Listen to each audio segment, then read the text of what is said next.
All right, what is up, YouTube? I'm back once again. Definitely want to make a video for you guys at the end of the week. I know you guys are definitely confused on which stocks to buy for investing and trading. Definitely going to look at I would say the investing side first, and then we're going to definitely go into the trading side. So I'm going to go ahead and switch my screen. Definitely take a look at the portfolio that we do have so far that we accumulated. So let's definitely check that out. Look like we haven't, actually gone anywhere so far. Let's see if we can get that loading. We see Berkshire Hathaway definitely going back up to that 171 level. Like I said a long time ago, once we're able to get, the airline stocks running and the bank stocks running, that is when we will see um, Berkshire Hathaway definitely start to rise up. And that's typically what happened here is that you start to get, those exact things that start to happen. The banks and the airlines, those definitely went up.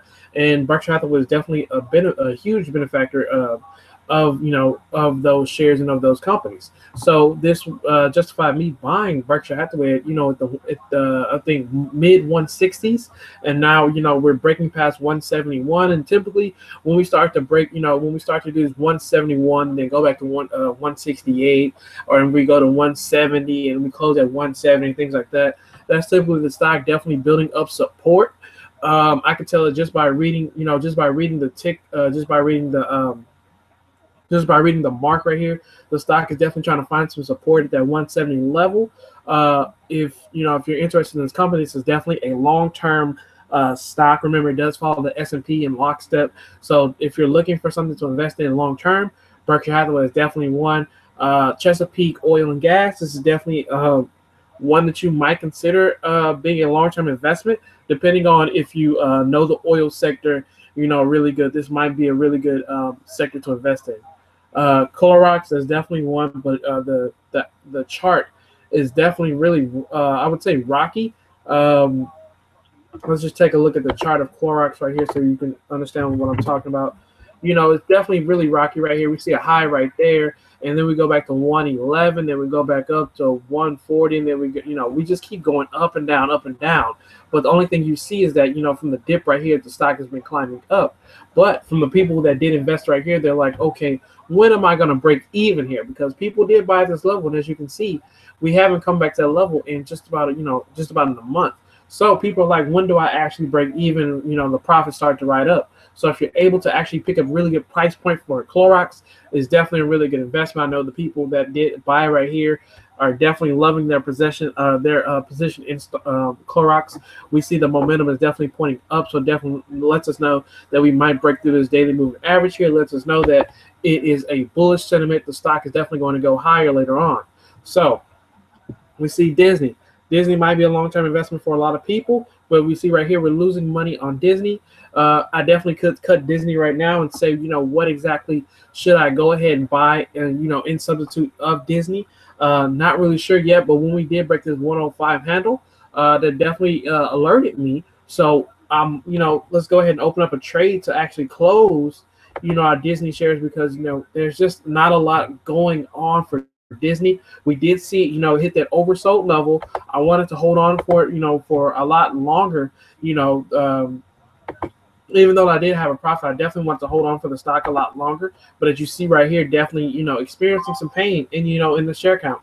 So we bought at the highs of 108. Now we're selling it at 103. It lets us know that we had a huge loss here. So we did take a huge loss, about 2,200 on Disney, a loss of 2,200. So we're going over to Home Depot, definitely a long-term company that you might want to think about investing in, just because of the way Home Depot does move and how Home Depot does position itself each quarter. So definitely check out that. Remember, when we do invest, that comes with reading financial statements. That comes with reading, balance sheets, and also reading about the news. Reading about if the company is able to, identify growth and jump on that growth. So that way you can keep investing in the company, keep feeling confident about the company, and also look out for that.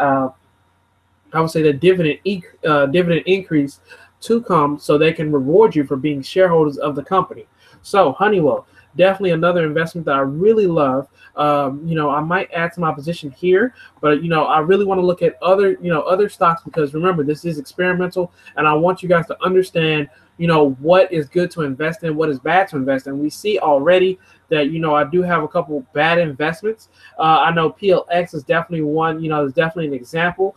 I want you guys to keep experiencing how bad it is to invest in penny stocks. So we have HIP, we're only taking a 10 cents loss on that, and SPU, we're down about $180. Remember, people do invest in these companies; they do take these huge losses, and I want you guys to be able to identify that. So remember, even though we have a triple zero play, I know if it goes up, excuse me, if it goes from 0.002, it is 100% increase.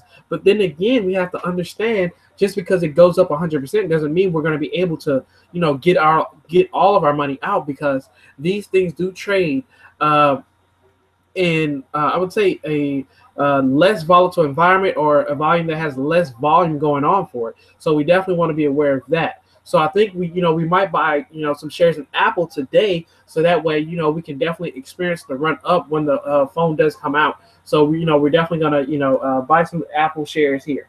So Starbucks, definitely a long-term company that that I do have in my personal portfolio, and I want you guys to definitely take a look at the opportunity and the growth that does present itself with Starbucks. So we see the triple Qs here. Definitely leverage ETFs. We want to be careful with those leverage ETFs, because remember, the losses are amplified, but what you really know is that the gains are also amplified. So there's, the pros and cons to holding leverage ETFs. So if you can't handle the leverage, if you can't handle your portfolio being down, 6%, 10% in a day, definitely this is not a stock for you. Take-Two Interactive, remember, this is definitely a video game maker. We see we're back up. Take-Two is definitely climbing back up. What we do see is the NASDAQ is definitely trying to climb back up. Remember, it almost went back to 5,900 to be exact.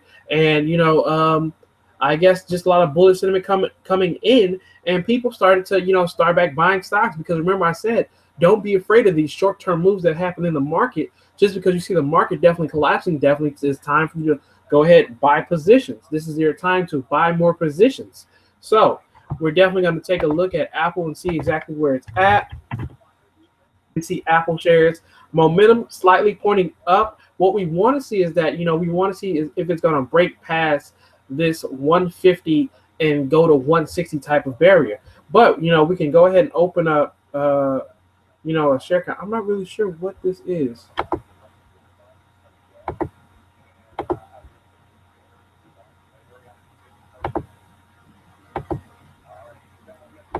Not really sure. I think the chart is definitely out of whack here. But we're definitely going to open up an order here on Apple Market Buy. Just let's make it 300 shares for Apple.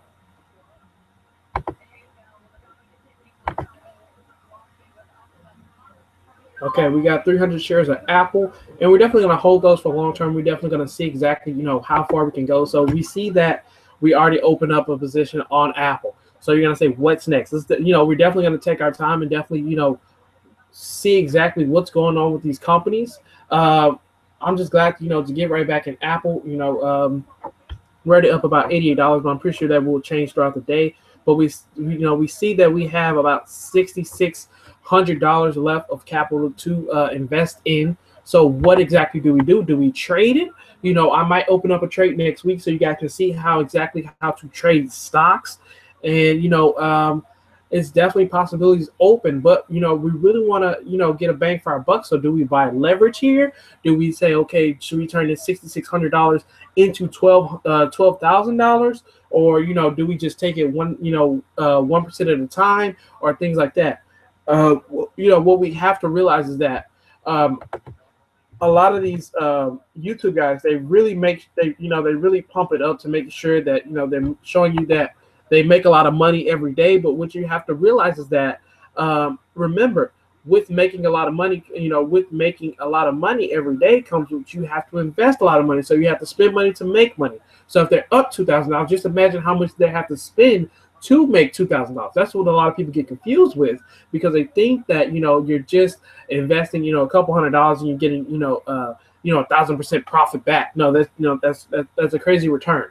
But what we have to realize is that these stocks definitely do, you know, present opportunities. So do we go and buy XIV, you know, get that leverage return, or, you know, do we, you know, just sit on the sidelines and wait for something to happen? So that's the position that I, you know, that I put myself in. So if you guys have any suggestions for me to buy with the $6,600 that we have left here, please let me know, or the $6,500 that we have left here, please let me know, so we can, you know, look into that, diagnose exactly if it's going to be worth it for us to actually buy some shares in that company, or should we say step back, or maybe we buy, you know, spend half of our money into that company, and, you know, just to check it out, just to get your stock some exposure on here, so people can understand what you're looking at or what you're looking for in a company, so that way we can actually have some real-time examples. A lot of people, you know, they do look for stocks that's going to make them a big return. Those are typically the more riskier stocks. But if you don't do your research, you're stuck, you know, buying, you know, more risky stocks, and instead of, you know, putting your money in a stock that's going to give you maybe 1,000% in 10 years, you know, make 100% each year, and, you know, this and that.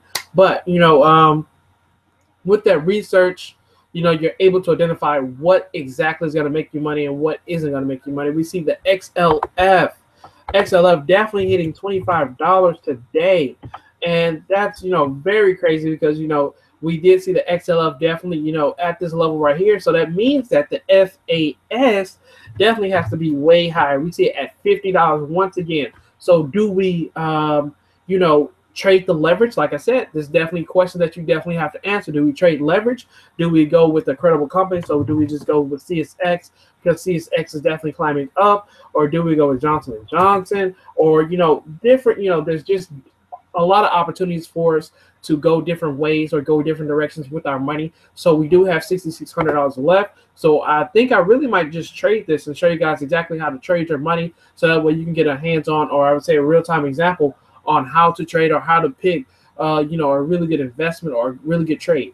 So we, you know, we bought a position in Apple. We definitely see that decreasing right now. Remember, we have 300 shares in Apple, so it's really, you know, about $21,000 in Apple. So with that being said, guys, definitely take care, do your research, and understand, you know, what will be up next week, or what will be down next week, or how news will definitely impact your stock, or, you know, what exactly to look for in stocks. So if you have any questions, definitely hit me up in the comments section, and I'll definitely address them in the video. I might address them today, depending on, you know, if I have any free time. But guys, definitely, you know, start to comment, and, you know, comment your stocks, you know, tell me, take a look at this, or, you know, how do I feel about this, and things like that. So I try to stay away from penny stocks, because they're definitely boring, and I really don't want to, you know, involve myself with that risk in penny stocks. So it's definitely why I don't have, you know, a bigger market, because I do not talk about penny stocks. But take care, guys.